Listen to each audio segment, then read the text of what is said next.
Tari sakral menusuk diri dengan keris di Pura Bukit Ngandang, Pagutan, Lombok. Tari keris daratan murek, seperti apa gambaran tari keris yang sering dipentaskan di Pulau Bali? Apa makna filosofi yang terkandung dalam tarian sakral tersebut?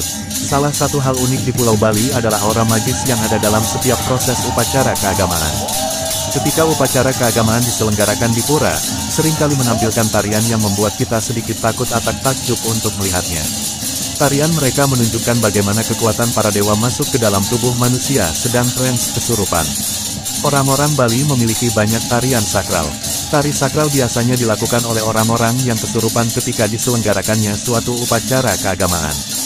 Beberapa tari trans tersebut antara lain tari Sanghyang, tari kecak, tari barong vs randa, tari daratan, dan sebagainya. Setiap daerah di Bali memiliki jenis tarian sakral dengan nama yang berbeda. Dalam artikel ini, akan disajikan sekilas cerita dan deskripsi tentang tarian yang menggunakan keris untuk ditusukkan pada bagian dada atau perut penari.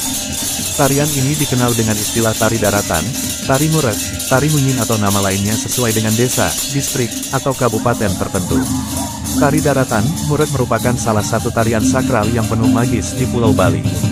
Tarian ini sering dilakukan oleh sebagian besar masyarakat Kabupaten Karangasem, Badung, Gianyar, Buleleng, dan Lombok beberapa wilayah desa lainnya. Tarian ini juga bernama Tari Dewayu. Kata daratan berasal dari kata, narat, yang berarti trans kesurupan atau kerauhan. Disebut juga dengan istilah, murek, yang artinya menusuk diri. Tari daratan biasanya dilakukan pada malam hari sekitar pukul 8. Tarian ini merupakan puncak dari upacara keagamaan, seperti peresmian bangunan pura atau ketika merayakan ulang tahun pura Piodalan. Sebelum melakukan tarian ini, semua orang yang hadir melakukan persembahyangan untuk memohon keselamatan. Kemudian mereka melakukan makan malam bersama-sama. Setelah itu, kelompok musisi gamelan memainkan alat musik tradisional Bali. Beberapa penari akan menari sambil membawa canang, persembahan kecil. Pemimpin upacara, disebut pemangku, melantunkan mantra untuk memurnikan keris yang akan digunakan untuk menari. Tarian ini tidak bisa dipelajari, karena para dewa dan dewi yang menentukan siapa yang layak untuk menari tarian daratan ini. Orang Bali menyebutnya sebagai sumbuhan. Bahkan anak-anak kecil berusia 6 tahun yang bisa terpilih untuk mementaskan tari daratan. Ketika kekuatan dewa maupun leluhur masuk ke dalam tubuh, mereka akan trans kesurupan, dan pemangku memberikan keris yang telah disucikan. Tarian ini dilakukan dengan menusukkan keris ke dada.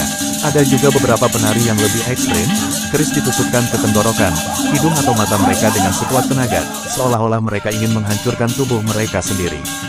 Namun, karena berkat kekuatan para dewa, mereka tidak pernah cedera sedikitpun. Para penonton harus memberikan sorak-sorai dan tepuk tangan riuh agar para penari merasa puas. Ada penari yang menari selama 15 menit, 1 jam atau bahkan sampai 2 jam tanpa henti. Semua tergantung pada kekuatan para dewa dan leluhur yang masuk tubuh mereka. Ketika seseorang telah selesai menari, ia akan jatuh ke tanah. Pemangku atau pemimpin upacara akan memercikkan tirta air suci, agar si penari tersadar dari aura trans tersebut. Jika pada saat itu banyak orang trans kesurupan, maka pertunjukan tari daratan dapat berlangsung sampai jam 1 malam. Pementasan tarian ini bertujuan untuk menghibur para leluhur dan dewa. Demikianlah sekilas informasi tentang kesenian tradisional berupa tari sakral Pulau Bali dan Lombok yang penuh dengan nilai magis dan spiritual. Tari semacam ini biasanya diadakan pada momen-momen tertentu, sehingga untuk mengetahui jadwal dan tempat pementasan tarian ini saat Anda berlibur di Pulau Bali dan Lombok, Anda harus bertanya langsung pada masyarakat setempat. Asteris terima kasih telah membaca artikel ini. Jika bermanfaat, jangan lupa share, like dan subscribe. Salam sehat dan sukses selalu. Kiriman video dari Putu Dedi, lokasi upacara Pura Bukit Ngandang, Pagutan, Mataram, Lombok.